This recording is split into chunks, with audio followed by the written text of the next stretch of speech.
Yo, what's up mga katropa? Panibagong vlog na naman. Kung nakikita nyo sa akin tabi, naka NMAX TechMax na naman yung i-review natin mga katropa. So syempre, shout out kay Kamlu de Joy Mahabage. Siya yung may-ari nito mga katropa. Talagang binigyan ng time para i-review natin itong motor niya. So shout out sa'yo. So unang-unang mapapansin nyo mga katropa, dito tayo sa kanyang harapan. No? Ayan, no? Kung nakikita nyo mga katropa, so ibang-iba na yung itsura niya.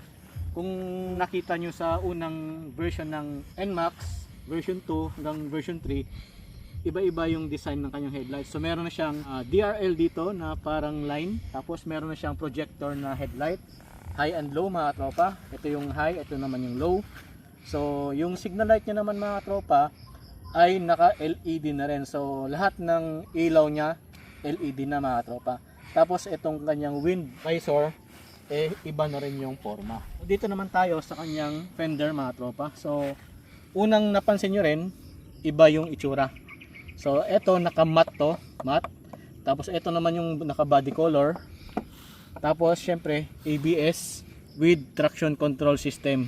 So ito ay naka dual ABS mga tropa. Parang X-Max yung itsura ng kanyang fender dito. Meron siyang patilya yan dito. So syempre dito nyo malalaman kung naka TechMax ba yung NMAX. Yung kanyang gulong ay yung kanyang mags ay naka bronze. So kapag naka bronze yan mga tropa, automatic naka TechMax. Maliban lang kung pinalitan or may piniturahan ganon. So dito naman tayo sa kanyang preno mga tropa. Ito naka single caliper na piston, tapos merong sensor dito ng ABS tsaka yung kanyang speedometer sensor. Yung inner tube niya mga tropa makapal na rin. Tapos dito naman sa tagiliran, dito tayo. So ito yung tinatawag nilang espada. Yan, ito yung espada na tinatawag sa NMAX. Iba na rin yung design ng kanyang espada mga tropa. So kulay silver. Tapos meron dalawang Allen wrench dito. Tapos dito naman yung kanyang extended stepboard. Ayan. Tapos yung kanyang fuel lid ay silver na rin mga tropa. Ayan o. Silver yung kulay. Tapos dito yan o. Hanggang dito yan. Silver yan. Pababa hanggang dito. Ayan silver. Dito naman tayo sa bandang likuran mga tropa. So ito pa yung binago niya mga tropa. Rear na fairing niya mga tropa. Ayan. So syempre same NMAX na logo. Tapos ito yung binago. Nag-iba yung design dito. Parang lumiit yung design dito. Kasi yung unang NMAX malapad to, itong part na to. So ito bago na rin. Tapos syempre footrest. So dito nagpalit siya ng radiator cover tsaka yung radiator cap. Hindi na siya yung original, pero maganda naman siya tingnan kasi accessories siya. Tapos dito naman tayo, ganun pa rin naman yung itsura ng kanyang muffler guard. Same itsura sa previous na version 2. At ito yung kagandahan, no need to upgrade. So kung may pera ka talaga, kung gusto mo talaga mag-upgrade, magpalit ka na. Pero kung kontento ka naman dito, okay naman yung play niya, na-drive ko naman siya kanina, okay na okay at swabe talaga yung kanyang suspension. Syempre naka-disc brake na rin yung kanyang likuran mga tropa. Disc brake pa rin naman yan. Ayan. Pagdating naman dito mga tropa sa kanyang likuran, kung nakikita nyo, ayan o, naka-smoke. Akala nyo walang taillight, kung sa malayuan hindi nyo mapapansin na taillight pala yan kasi naka-smoke siya. Pag umilaw yan, ito papailawin natin. Ano, LED na siya mga tropa. Pati yung kanyang signal light, ayan o, LED. Ayan o, ganda ng signal light niya mga tropa o. Meron siyang hazard light, ayan. Ayan o, naka LED na yan mga tropa. Tapos ang ganda talaga ng lining niya dito, yung kanyang tail light, ayun o. So yan yung modern look ngayon ng NMAX TechMax. Syempre kakaiba na siya. Pag pinatay mo yan, hindi siya halata. Kala mo plastic siya. Ayan. So dito naman tayo sa kanyang airbox mga tropa. Ito yung YECVT na version or yung NMAX Turbo. Iba yung design, iba yung forma niya dito. Iba na rin yung kanyang itsura. Tapos dito naman sa crankcase cover niya, yung plastic, iba na yung itsura. Overall mga tropa, ganda ng pagkaka-design ng Yamaha Tecmax sa crankcase niya. Ganun din naman yung Aerox Turbo, same naman sila. Yun, inaabangan pa natin yun. Baka sakali, pag dumating yun, marireview din natin yung mga tropa. So ito mga tropa, sakyan naman natin kung ano ba yung riding position natin dito sa motor na to. So ayun mga tropa, kapag nagda-drive yung driver, ganito yung itsura. Yan. Tapos kapag nangangalay naman yung paa mo, pwede mo naman siyang i-extend dito. Parang cruising style yung gagawin mo para ma-stretch mo yung tuhod mo rito. Kapag nakapahinga naman yung tuhod mo, pwede mo naman siyang ibalik ulit. So kung gusto mo namang racing, ganyan naman yung itsura mga tropa. So syempre, yung NMAX para sa comfort na ride. Sa Aerox naman, kung gusto nyo ng sporty na ride, yan. So depende na rin sa inyo yan kung anong gusto nyo piliin. Siyempre, mas comfort din yung NMAX, ayun, no? Makaka-extend ka ng paa mo. Dito naman tayo sa kanyang mga function, yung mga switches na dito. Ayan, kung nakikita nyo mga tropa, ayun, ang dami, oh. Ang daming switch, oh. 1, 2, 3, 4, 5, 6, 7, 8. Sa kaliwa, 8 na agad yung mapipindot-pindot mo dyan kung ano yung yung pipindutin mo. Ito, dito tayo sa may Y shift. Ito, on muna natin. So ayan yung kanyang panel, meron siyang welcome. Tapos kapag i-accept nyo, pindutin mo lang yung check na to. Ayan, itong check. Pag pinindot mo yan, pupunta na siya sa may pinaka panel nya. So dito tayo mga tropa, unang-una meron siyang home button at back button. Pag sinabi mong home, pag pinindot mo yan, ganyan yung lalabas.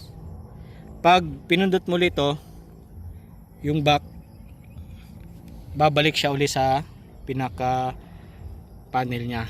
Pindot, ayan.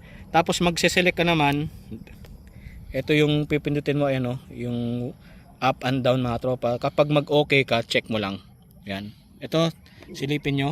Ayan, dinadown ko yan mga tropa. Nandyan yung kanyang instantaneous fuel consumption, trip, coolant,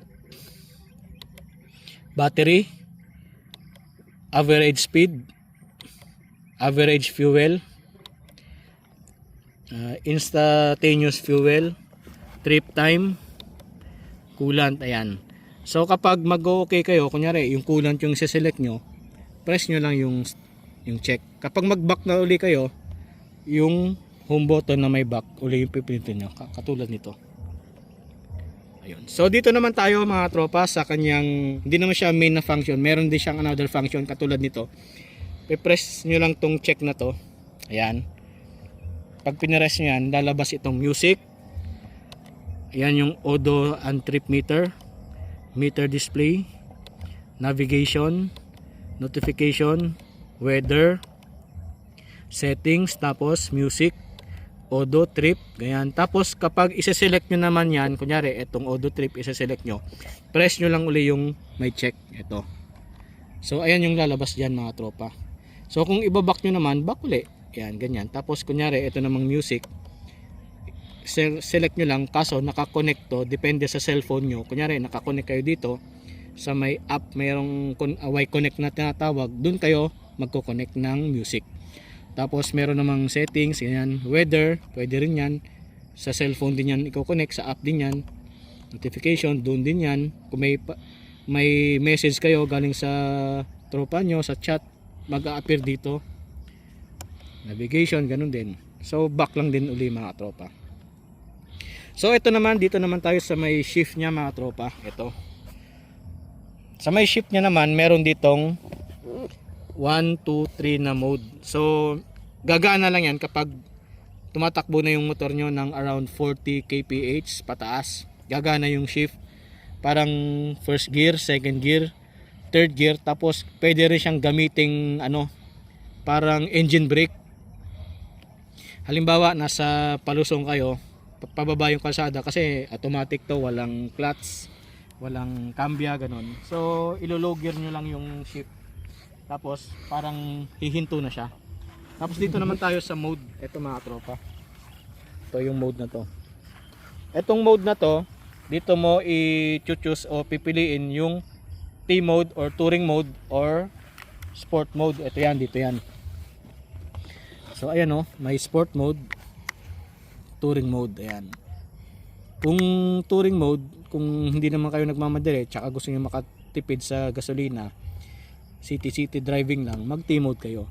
Kapag gusto niyo naman na walwal or karera or may hinahabol kayong pupuntahan para hindi kayo malate, S mode plus YECVT, talagang power to mga tropa, at malakas yung arangkada at saka yung dumudulo talaga siya.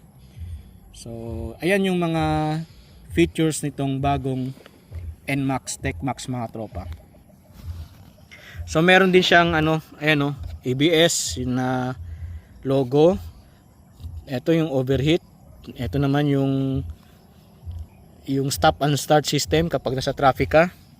Kukusang titigil yung motor mo, kapag throttle naman aandar yung motor mo.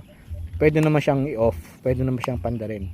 So syempre kagandahan nito, meron na rin siyang hazard light. So eto mga tropa, na-notice ko rin parang kapareho siya sa steering wheel ng Isuzu D-Max. Ito yung design na to. Ito papakita ko sa inyo. Dito yung busina ng yung volume. Yan, dito naman sa kabila ganun din. So ayan no. Mas maganda yung design ng kanyang handlebar cover dito mga tropa. Tapos syempre meron na rin siyang USB charging port. So ang kagandahan nito, naka type C ready na siya. Wala nang gagamitang ang adapter. Ayan. Ayan mga tropa, naka type C ready na siya mga tropa. No need adapter. So may cover siya na rubber para hindi mabasa. So ito open siya, malalim din siya mga tropa. Ayan oh. Tingnan niyo yung braso ko, halos kalahati oh. Tapos dito naman sa kabila, ito naman yung pocket din na may takip. Medyo mababaw lang siya, hindi siya ganun kalalim katulad dito sa kabila. Mababaw siya, pwedeng lagayin ng mga basahan yata ito, pwede. Kung pera, pwede kasi may takip. Pero yung maganda sana, nilagyan nilang parang lock no, para pwede mo iwan yung gamit mo diyan. Syempre ganun din, keyless, fuel and seat. Buksan natin yung seat, tingnan natin yung loob. Ayan o. Same naman siya sa una. Ganun naman, wala namang pinagbago. Ayan, malalim naman siya. Tapos yung kanyang upuan, yung pinaka leather niya, ito may yellow na na tahi. Ayan o. Tapos may NMAX dito na pangalan. Sa may standard yata, walang ganito eh. Plain lang siya. Plain lang yung kanyang leather, walang ganito, walang ganyan. Yan. Tapos merong ibang dito, iba yung parang anti-dulas yata to eh.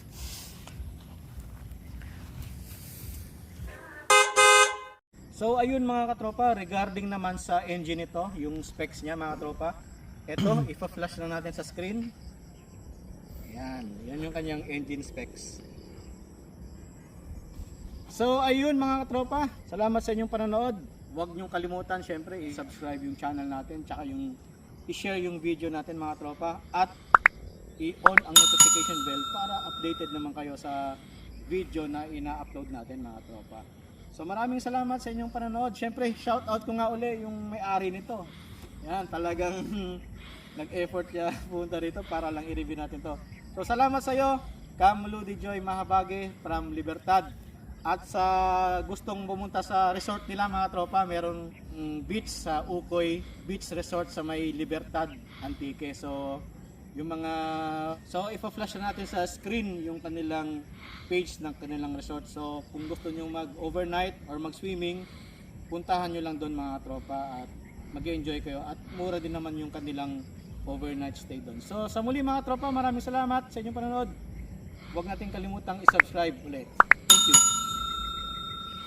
I've been holding on too long to the ashes of my past. Every spark inside of me fading out too fast. But deep within there's a fire waiting to ignite. I hear it whisper in the dark, calling me tonight.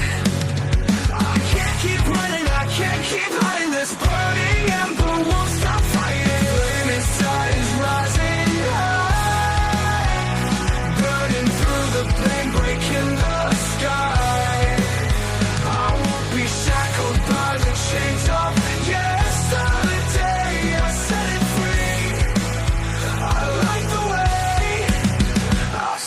smoke, I feel the heat, it's taking over me. The fear dissolves, the scars remain, but now I finally see there's fires now